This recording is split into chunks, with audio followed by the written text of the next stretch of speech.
Hello, dear students. Now we will proceed further with the ninth chapter, that is depository system, and this is the last part. That is the part 3. Now we'll start with the concept and the terms related to depository system. First is dematerialization. Dematerialization, it is also known as the demat account. Now it is the process where the physical certificates get converted into electronic mode. Means जहाँ पे आप जो physical certificates रहती है उसको अगर आप electronic mode में कन्वर्ट कर रहे हो तो उसको बोलते हैं अपन डीमटेरियलाइजेशन। तो ये कैसे कर सकते हैं अपन? डीमैट अकाउंट ओपन करके बाय द डिपॉजिटरी। अब यहाँ पे क्या होता है कि अगर कोई भी क्लाइंट है, इन्वेस्टर है, जिसको बेनिफिशियल ओनर बोलते हैं, अगर उनको डीमैट अकाउंट ओपन करना है तो उनको क्या करना पड़ेगा? जितनी भी उनकी फिजिकल सर्टिफिकेट्स है along with demat request form, ये डीपी को सबमिट करना पड़ेगा डिपॉजिटरी पार्टिसिपेटेंट को। और फिर डिपॉजिटरी पार्टिसिपेटेंट क्या करेंगे? ये सारे डॉक्यूमेंट्स और डीमैट रिक्वेस्ट फॉर्म को प्रोसीड करेंगे, डिपॉजिटरी को सबमिट कर देंगे और डिपॉजिटरी फिर इश्यूअर कंपनी के पास वेरीफाई करवाएंगे। और फिर वेरिफिकेशन होने के बाद फिर डिपॉजिटरी क्या करेगा? इनकी सारी की सारी सिक्योरिटीज क्रेडिट कर देगा डीमैट अकाउंट में। मीन्स यहाँ पे फिर डीमैट अकाउंट ओपन हो जाता है क्लाइंट का। तो ये रहता है डीमटेरियलाइजेशन। फिर दूसरा है अपना रीमटेरियलाइजेशन। रीमटेरियलाइजेशन क्या है? डीमटेरियलाइजेशन का रिवर्स है। डीमटेरियलाइजेशन क्या होता है? फिजिकल से अपन इलेक्ट्रॉनिक फॉर्म में कन्वर्ट करते हैं। और रीमटेरियलाइजेशन, जिसको अपन रीमैट अकाउंट भी बोलते हैं, यहाँ पे इलेक्ट्रॉनिक फॉर्म से फिजिकल फॉर्म में कन्वर्ट होता है। तो यहाँ पे फिर से वैसे ही रहता है कि जो भी इन्वेस्टर्स रहेंगे उनको डीपी को कंसल्ट करना पड़ेगा और डीपी को रीमैट रिक्वेस्ट फॉर्म सबमिट करना पड़ेगा। फिर डीपी क्या करेगा? उसको फॉरवर्ड करेगा डिपॉजिटरी को और डिपॉजिटरी फिर इश्योर के पास से सारे वेरीफाई करवा के फिर इश्योर कंपनी जो भी सर्टिफिकेट्स रहेंगी वो प्रिंट आउट फॉर्म में क्लाइंट को सबमिट कर देगा। तो ये रहता है अपना रीमटेरियलाइजेशन, जहाँ पे इलेक्ट्रॉनिक फॉर्म से फिजिकल फॉर्म में सर्टिफिकेट्स कन्वर्ट हो जाती है। उसके बाद में थर्ड है अपना फंजिबिलिटी। अब fungibility means that is the interchangeable securities. Fungibility means the state of being interchangeable, या जहाँ पे एक्सचेंज होता है securities of the same value और द सेम काइंड, जो सेम एक जैसे ही जो सिक्योरिटीज रहते हैं जिसको अपन एक्सचेंज कर सकते हैं उसको बोलते हैं फंजिबिलिटी। जस्ट एग्जांपल, जैसे लैंड है, लैंड क्या रहता है? अपना नॉन फंजिबल रहता है। क्यों? क्योंकि वो एक्सचेंज नहीं हो सकता है। क्यों नहीं एक्सचेंज हो सकता है? क्योंकि सभी लैंड जो रहती है उन सब की जो वैल्यू रहती है सब अलग अलग रहती है और सभी लैंड अलग अलग टाइप्स के रहते हैं। ये सभी लैंड की यूनिट या सभी लैंड की वैल्यू एक जैसी नहीं रहती है। तो सभी उनके लैंड की जो प्रॉपर्टीज रहती है उसके हिसाब से उनकी वैल्यू रहती है।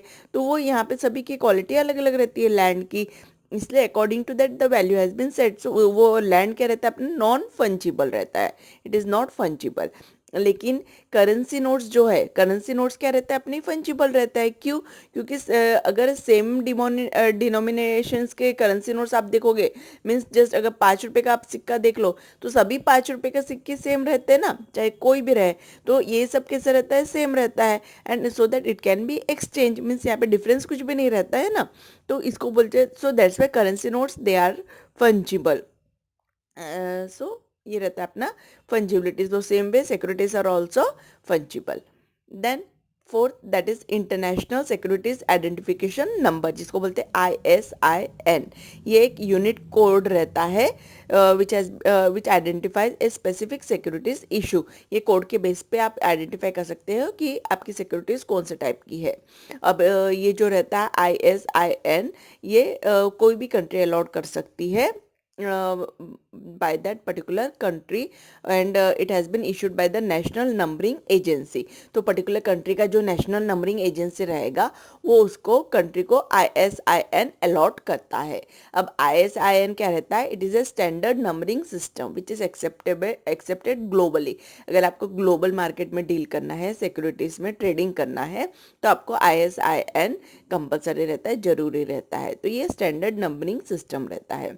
अब जो इंटरनेशनल ऑर्गेनाइजेशन ऑफ स्टैंडर्डाइजेशन रहता है, it currently defines ISIN structure. तो ISIN स्ट्रक्चर कौन डिफाइन करता है? International organisation of standardisation. अब इंडिया में ISIN सिक्योरिटीज कौन असाइन करता है? सेबी। सेबी असाइन करती है ISIN सिक्योरिटीज टू NSDL। ये अपन देखे हैं, NSDL जो रहेगा वो उसको सेबी असाइन करेंगी ISIN। And SEBI works as NNA in India. NNA means national numbering agency. तो इंडिया का नेशनल नंबरिंग एजेंसी कौन है? सेबी है, जो ISIN सिक्योरिटी इशू करती है।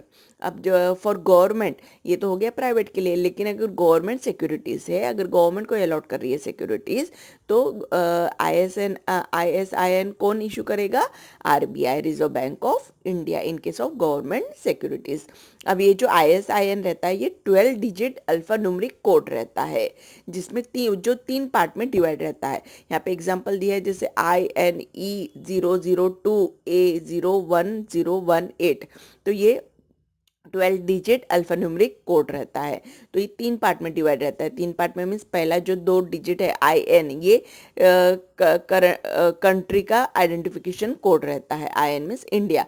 उसके बाद के जो 9 डिजिट रहते हैं E002A0101, ये जो रहता है, ये पर्टिकुलर सिक्योरिटीज़ का उनका कोई या कंपनी और सिक्योरिटीज़ का कोड रहता है। और आखिरी में जो 8 रहता है, लास्ट पार्ट, वो validity of the ISIN code रहता है। तो इस तरीके से तीन पार्ट में डिवाइड रहता है।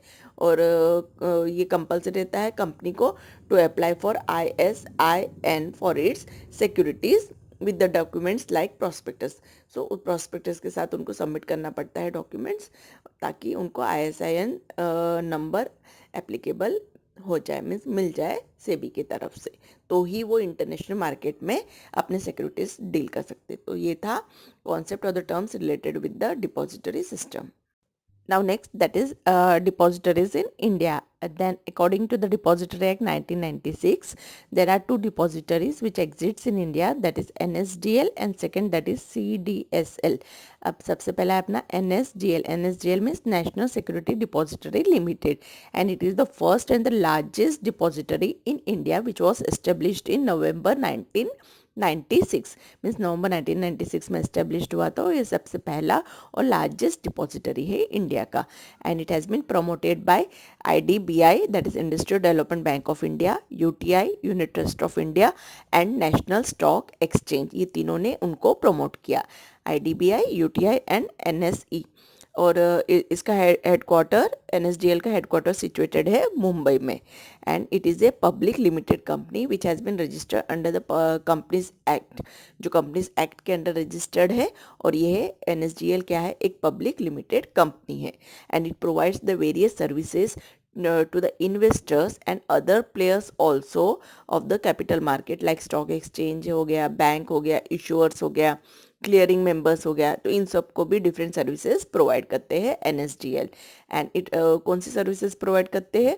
Like account maintenance, then dematerialisation, rematerialisation, then settlement of trades through market transfers and off market transfer, then nomination, transmission, then distribution of non-cash corporate action, then dividend distribution, then facility of freezing or locking of investors account, then investor grievances etcetera.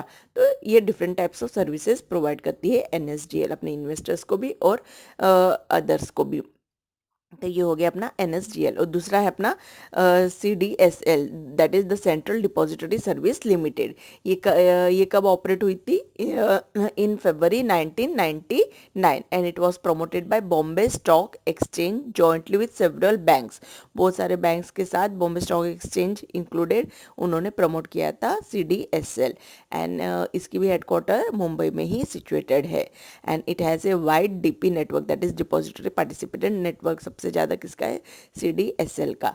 And offers the demat services similar to the NSDL across the country. तो ये भी maximum जो NSDL facilities provide करती है वो same facilities CDSL भी provide करती है। तो ये थे two types of depositories in India. Now the last part of the 9th chapter, that is the difference between अभी अपन ने देखी दोनों का मीनिंग क्या होता है। तो सबसे पहले मीनिंग है डिमटेरियलाइजेशन, यानी क्या होता है, जो अपन फिजिकल सर्टिफिकेट इलेक्ट्रॉनिक फॉर्म में कन्वर्ट करते हैं उसको बोलते हैं अपन डिमटेरियलाइजेशन, और उसका उल्टा रहता है अपना रीमटेरियलाइजेशन। तो रीमटेरियलाइजेशन यानी क्या रहता है, जहाँ पे इलेक्ट्रॉनिक फॉर्म से आप फिजिकल फॉर्म में कन्वर्ट कर रहे हो सिक्योरिटीज़ को, उसको बोलते हैं अपन रीमटेरियलाइजेशन।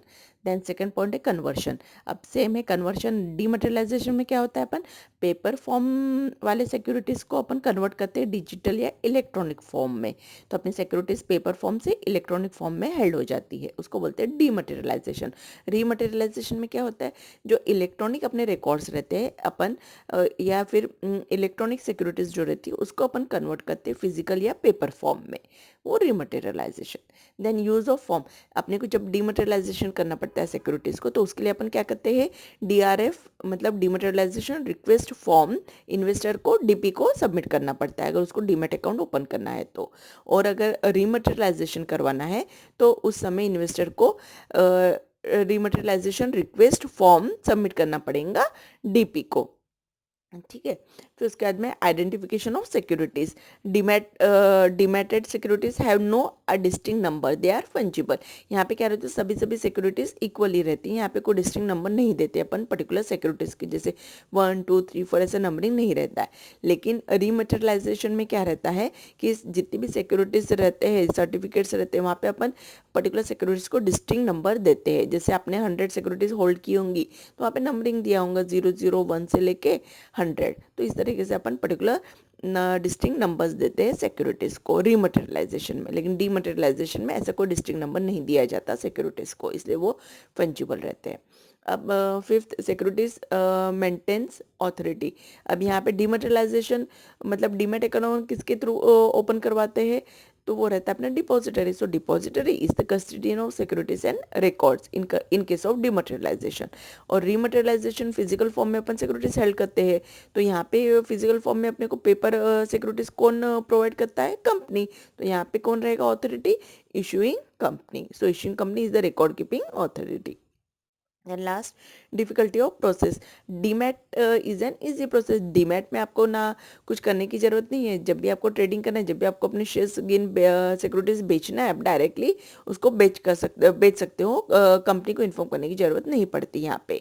लेकिन डीमटेरियलाइजेशन में क्या है, it is not only A time consume but also a complex process. यहाँ पे अगर आपको कभी ट्रेडिंग करना है सिक्योरिटीज़ में, कोई सिक्योरिटीज़ परचेज करना है या सेल करना है, तो आपको सारी चीज़ के लिए बार बार कंपनी को इन्फॉर्म करना पड़ेगा, फिर कंपनी आपको अप्रूवल देंगे, उसके बाद ही आप ट्रेडिंग कर सकते हो। तो डीमटेरियलाइजेशन कैसा रहता है, टाइम कंज्यूमिंग रहता है। तो ये हो गया difference between dematerialisation and rematerialisation. तो यहाँ पे आपका 9 चैप्टर कंप्लीट हो गया। अभी एक चीज़ है आपकी यहाँ पे कि एग्ज़ाम में आपको बोर्ड एग्ज़ाम में डिस्टिंग्विश बिटवीन 4 मार्क के लिए आएंगे, तो आप 5 points is more than sufficient for you. तो कम से कम 5 पॉइंट आप लोग ध्यान में रखना डिफरेंशिएट बिटवीन के।